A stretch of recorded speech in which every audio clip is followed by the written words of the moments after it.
Okay, so this is now day 2 of my sourdough starter, and on the second day we're going to feed it.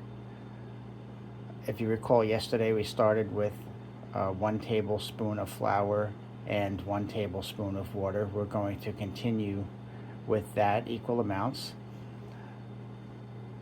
So just get a tablespoon of flour here, roughly,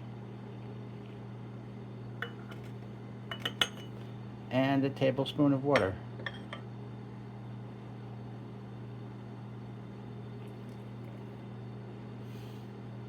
Okay, I'm going to put a few extra drops. I like my starter a little bit thinner.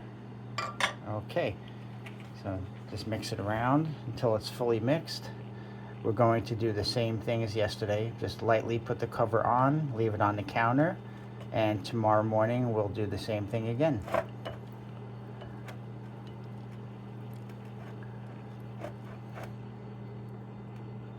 Today when I opened this up and looked at it, it didn't really look any different. No bubbles yet.